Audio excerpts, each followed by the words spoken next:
I think the reason why it's so easy for companies and churches and organizations to fly the LGBTQ plus flag is because they believe that no one is hurt when they do that. And that a lot of people are hurt when we aren't properly supporting and affirming the identity of LGBTQ plus individuals. And so it got me thinking, this case needs to be made. We need to have this conversation. Hi, welcome to Jeremy Pryor's podcast, or what I like to call Jeremy Pryor Unfiltered. I'm his daughter and producer, Kelsey Gall, and we are excited to bring you seasons of content all the way from Tolkien to theology, from business to family. If you like to contemplate deep philosophical ideas across a wide range of topics, you've come to the right place. Make sure you give us a follow so you don't miss out on future episodes. Hey, everybody. Welcome back to the Jeremy Pryor podcast. I'm here with April. April, how you doing today? Hello. I am good. I am excited it's fall. Ooh, yes. The leaves are starting to fall. It's getting cozy. Sweatshirt weather is upon us. Yes. So wonderful. Yes, it's going to be awesome. It's actually a really good area for the fall, for the autumn colors, for the seasons. Yeah. We experience the seasons really, really nicely here where we live in northern Kentucky. The leaves change color. The weather gets cooler. We're still kind of waiting for that part. It's still been kind of hot this last little bit here, but it's like we had one day and it was like the whisper of autumn is coming. And it was so exciting. Almost time to start switching over to some fall recipes. So And good times. Sukkot is just corner. Yeah, we've got our big family Sukkot planning meeting on Sunday. We created a little spreadsheet. And if anybody's listening to this and you're like, I want to learn how to celebrate Sukkot, that's a festival that our family loves to celebrate. It's in the Bible. It's a week long where you get to live outside and just get to enjoy all kinds of amazing spiritual lessons while you are experiencing a festival. A lot of people have never even seen a family festival. So we have a little starter kit. You can reach out to me on social if you would like that, and that get your family going on some Sukkot. But in there's like this sheet that we use to plan our Sukkot to really spread out a lot of the responsibilities, because pulling off a week-long festival is no joke. It's quite a challenge. Yeah, especially if you're going to invite anyone. I think the first few years we did it, well, I don't know. I feel like we've always had guests at least several of the nights of the week. And if you're going to do that, you need help or have them contribute, stuff like that. Yeah. And even I think in the guide, it talks about sort of like a 3-year process to like a full festival. So year one, make it really small, make it just your family, just do something over a weekend or whatever. And we talk through that. And then year two, it kind of add a little bit more elements. And then year 3, if you want to go full board, you can jump into the whole festival. All right. Speaking of festivals, we are going to talk about who is hurt when a culture celebrates LGBTQ plus identities. So April's so excited to talk about that.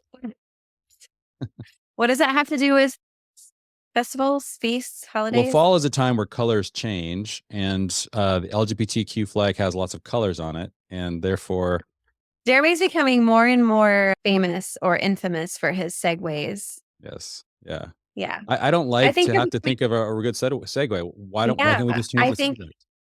You're becoming more bold. You're like, you know what? Yeah. Speaking of Sukkot, let's talk about LGBTQ. That's right. Let's talk about what I want to talk about. Roll with it. That's right. So yeah, this is in our desperate attempt to become canceled for all time. We're going to stir up this topic.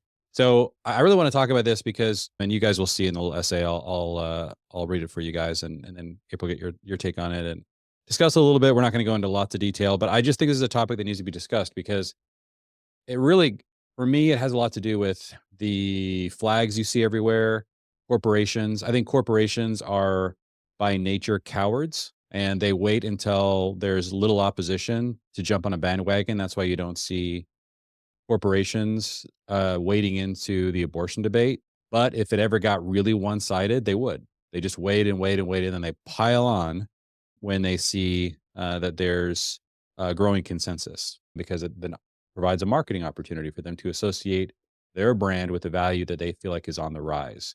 So that's how a lot of this works. But what that means is that if we don't push back or we don't provide arguments for why that's not a good idea, and that we don't create enough of a cultural consensus around the fact that this is just should be an off limits topic for corporate cowards, they need to stay away. You don't need to put your flags up everywhere. I think there are reasonable positions on both sides when it comes to the culture, and if that is believed, then I think all of these different groups tend to stay out of it, and then we can have the conversation around the topic as individuals. So that's not what's happening with this topic because I don't believe that the other side has been properly represented. So I want to give a essay to describe the other side because I think the reason why it's so easy for companies and churches and organizations to fly the LGBTQ plus flag is because they believe that no one is hurt when they do that, and that a lot of people are hurt when we aren't properly supporting and affirming the identity of LGBTQ plus individuals. And so it got me thinking, this case needs to be made. We need to have this conversation. And so I wanted to read this to you guys, and then we'll discuss this a little bit. Okay, so here it goes. I've spent the last few days walking the streets and alleyways of one of my favorite small rural villages in the Northwest.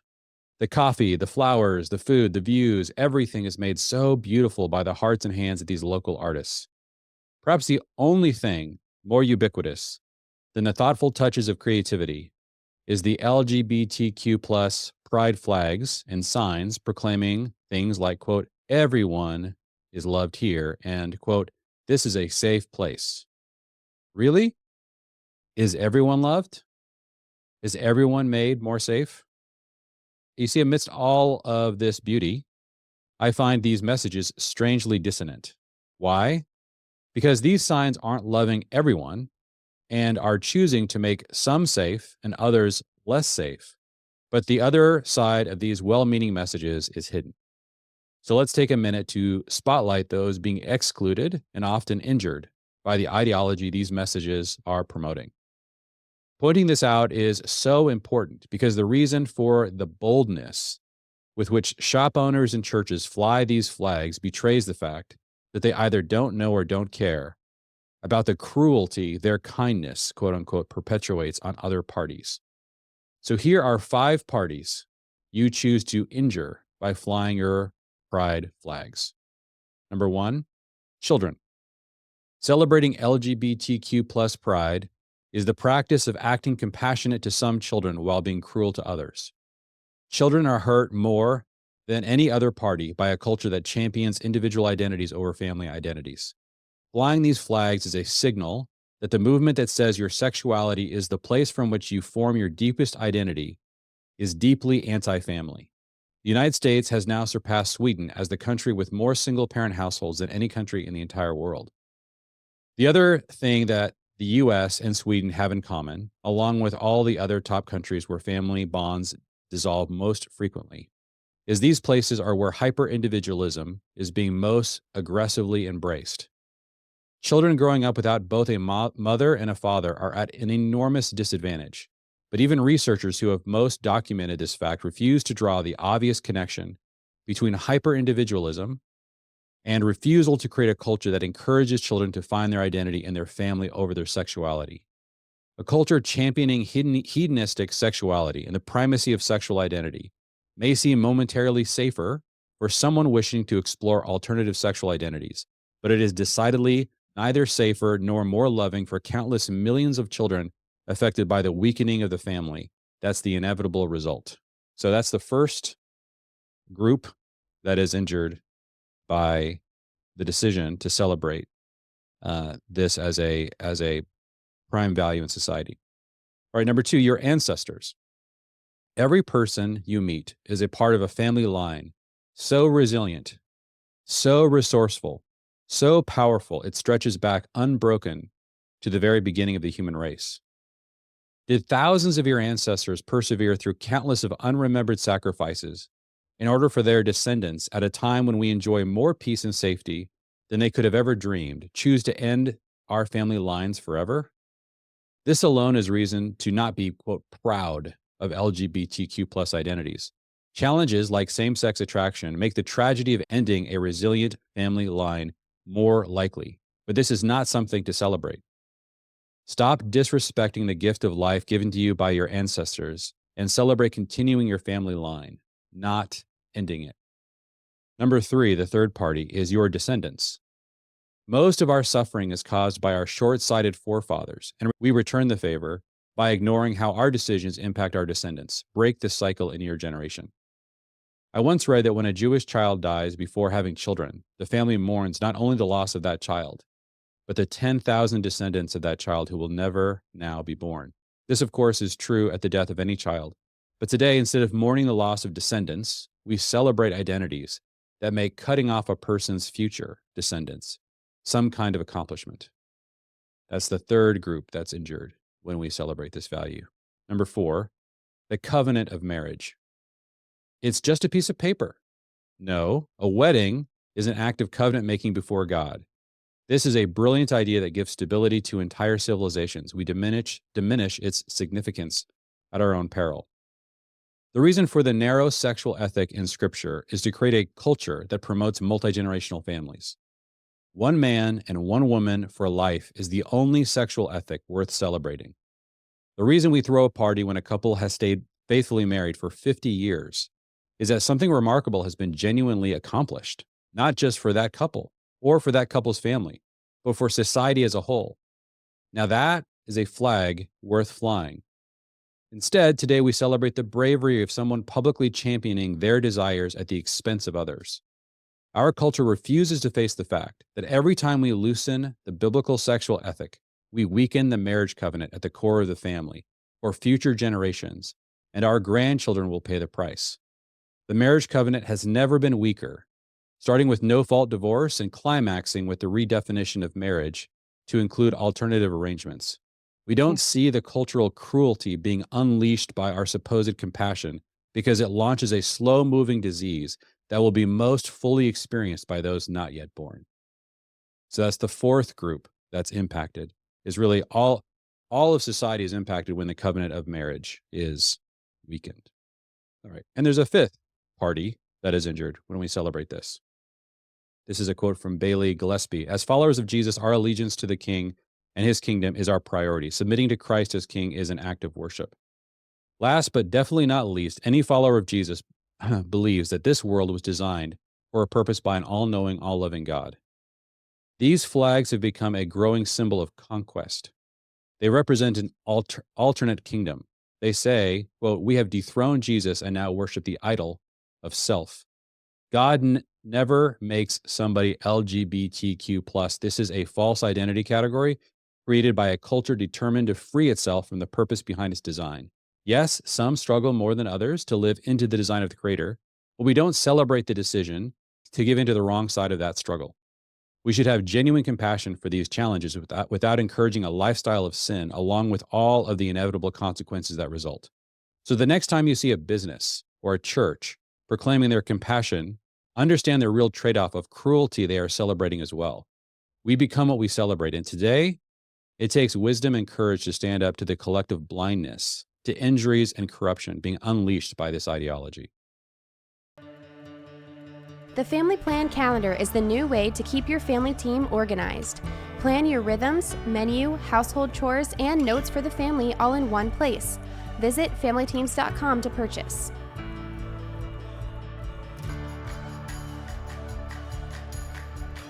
There's some thoughts.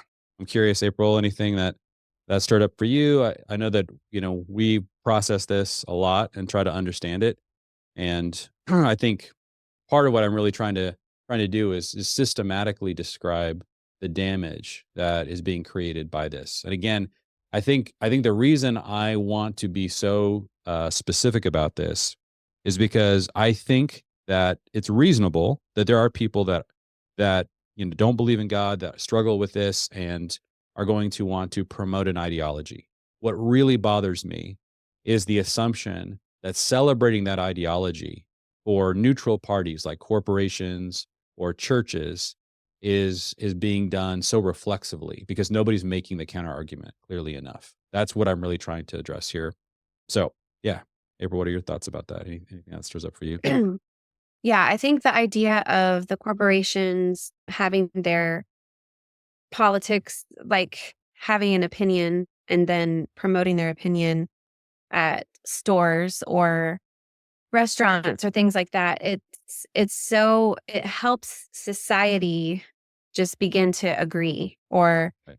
it's a greater picture of what is happening all around us. And it makes it confusing to know, like, wow, does everyone think this way now? Or is it just the owner of that corporation is that making every one of his stores or their stores, like, put out a flag, or so that it makes it confusing for where we're growing or raising our children is in a society where that becomes normal for them to see these things. And so that they are, when we get so desensitized to things like this, just in your and I's lifetime, Jeremy, being able to see the desensitization that has gone on with the sexual choices, preferences, whatever you want to call it, this whole category of identities. Now it's become an identity thing. And it has,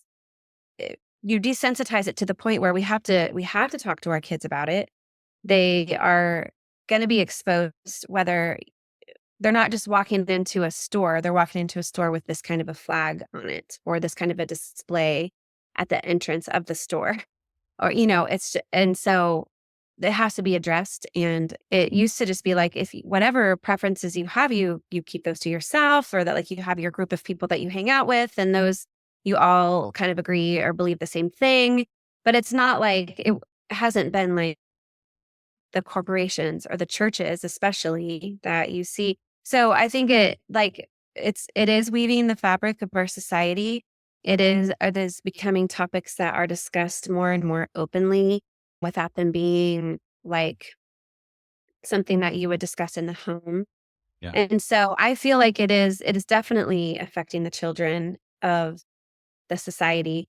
And I feel like it's another example of the breakdown of the family. I feel like this is a consequence. We are living Yes. in the consequence of the family falling apart, because imagine if there was the majority of society with strong families, with fathers who were, present and providing for their family and supportive of their wife, and moms who were paying attention to their kids and able to lean in and understand what they were going through. And, like, you're developing this, like, family dynamic that's, as healthy as it can be. And then, like, would you allow these things to hit your family left and right? So as the fathers have struggled knowing how to find purpose in family, they struggle in even wanting to stick around. Marriages are falling apart left and right. People are falling out of love. The covenant is made light of. And again, I do say this a lot, but I think it is what you believe. What you believe has everything to do with it. So as our belief systems have gone less and less, or I guess as more and more post-Christian, I think we're starting to see a society that's built around very different values. Yeah. Yeah, and part of the reason why I think this is important, as you're describing, April, like, when you're having conversations with your kids about a topic like this, imagine your kids are in a school setting and everything they hear is, number one, this is a core identity that people have, and number two, it's cruel and just simply bigoted to not fully affirm somebody's identity. And they're not ever given the counter argument to that.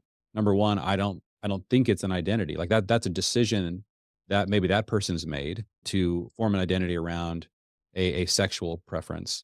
But that decision is not one that, in our faith, that's not a core place where we derive our identities. Our identities come from, first of all, our faith, and then they come from our family.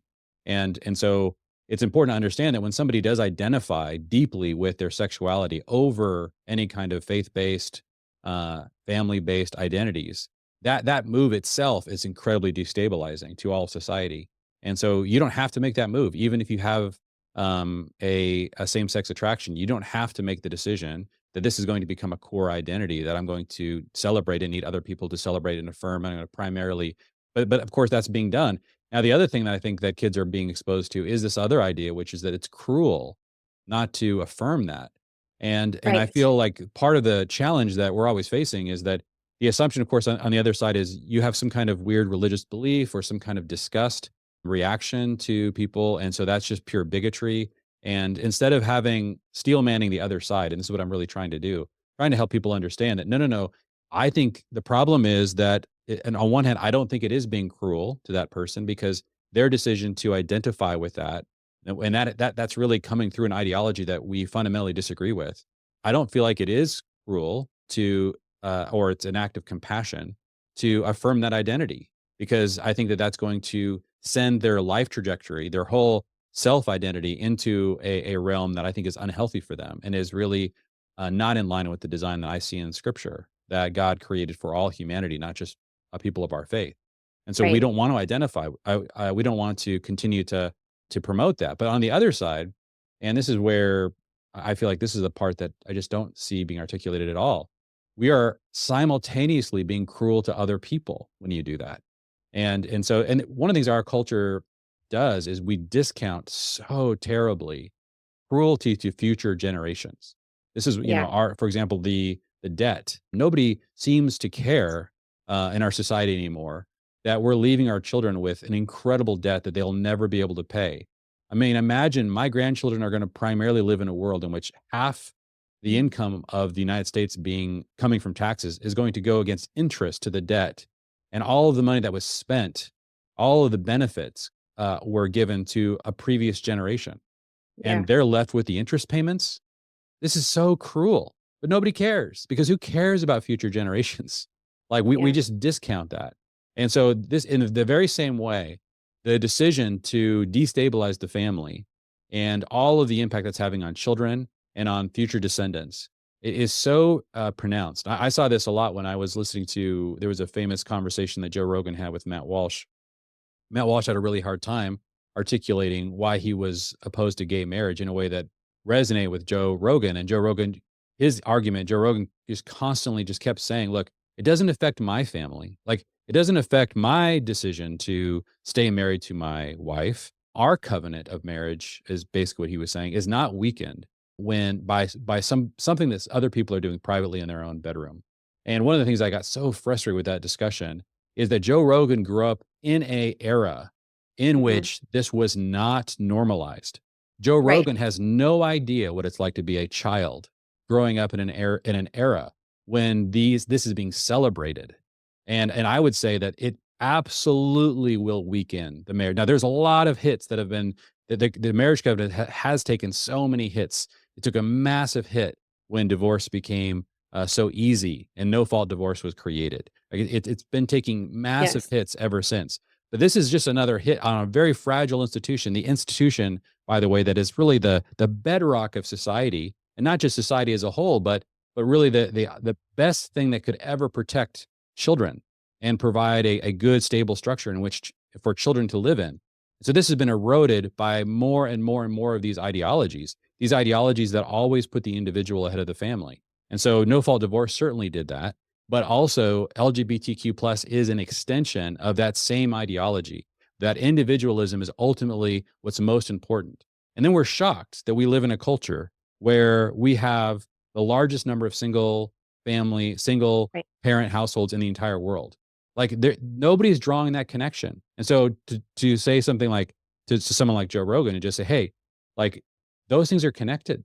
Like Right. the fact that you live in a society where marriage is weaker than any other country on the planet, what is your explanation for how that happened? And Right. if you can't articulate why you think that happened, then guess what? It may not be affecting your covenant or your particular marriage, but it is affecting millions of people's marriages, and it's getting worse. So I feel like we're not just not having this conversation honestly. Like what you hear? Be sure to leave a rating and review for this podcast wherever you use streaming. Yeah.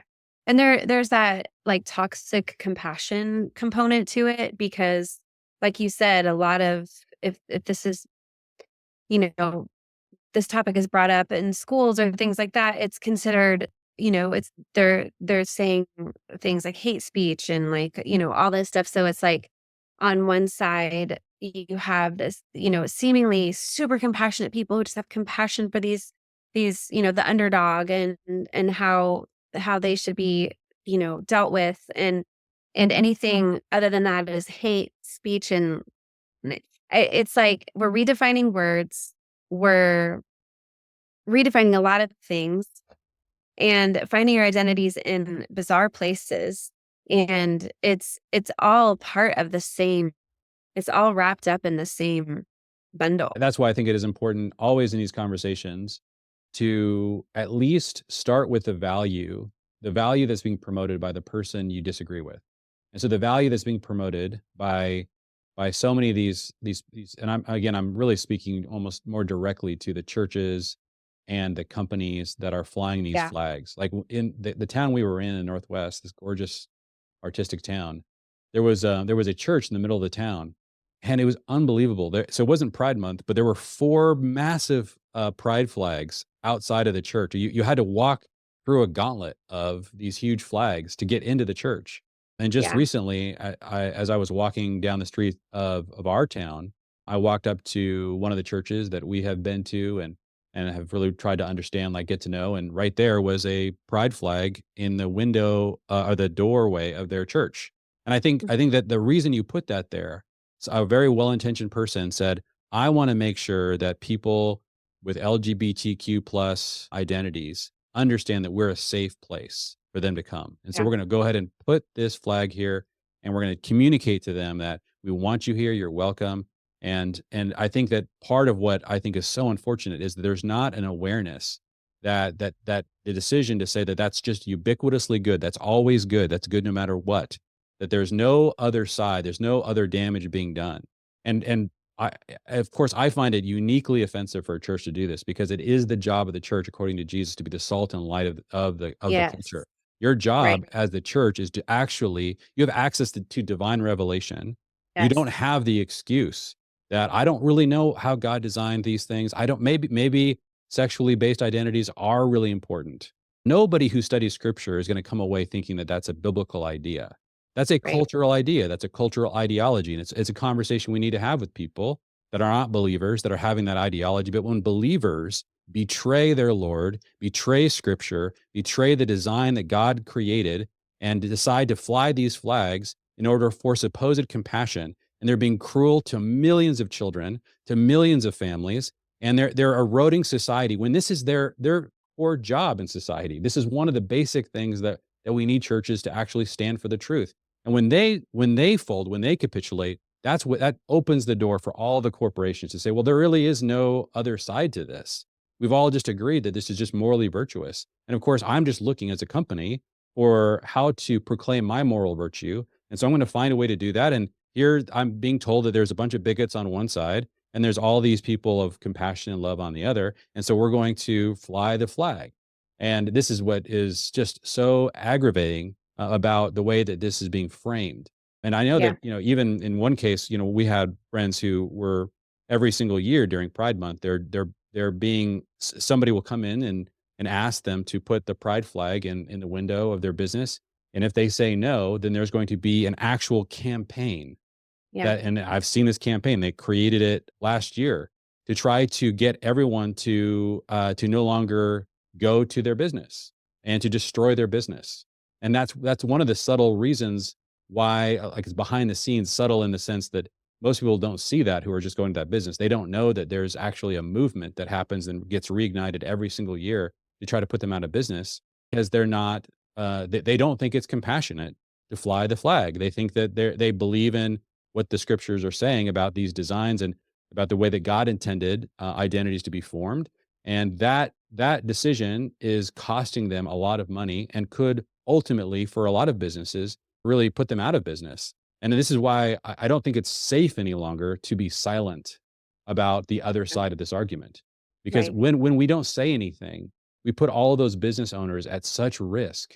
We put the churches or the conversations that are happening within churches that where there's only one side. There's the it's being framed as the compassionate people, and then there's the bigots. Like that framing is completely wrong, and we Yeah. have to be able to talk about why. So anyway, that's I wanted to kind of tease that out, and I think we're as as we try to understand what it's like to make sure that we are being faithful to God's design for family. I think it's really important for us to stir up conversations around, what is the culture, where is the culture really struggling to preserve, Yeah. because the marriage covenant was not given to Christians. It wasn't given to Jews. It was given to the world. It was a part Mm. of creation. That's why it's in Genesis 1 and 2. The family is not a uniquely Christian institution. It's not given to Christians or Jews, or Muslims or people of faith. The marriage covenant is actually something that God gave to the world, again, in creation. Things that are given to the world during the beginning of Genesis through creation. These are gifts given to humanity as a whole, and Yeah. their understanding is preserved by Christians and Jews and people that believe that Scripture is authoritative and inspired by God. But these gifts are given to everyone, and so when we have conversations with people, whether they're believers or non-believers, about these topics, it's important for us to make sure that we want to help preserve these gifts, for future humanity, because there is such a cost to seeing these things eroded. So yeah, wanted to have that conversation, and thanks April for joining me on Yes. these treacherous waters while we have a conversation where uh, this is becoming increasingly difficult topic to talk about. Yes. Absolutely. Thank you for listening to Jeremy Pryor's podcast. Make sure you hit that follow button so you don't miss out on any future content. Follow Jeremy on Twitter and Instagram, as well as his Substack blog, all linked in the description. See you next time.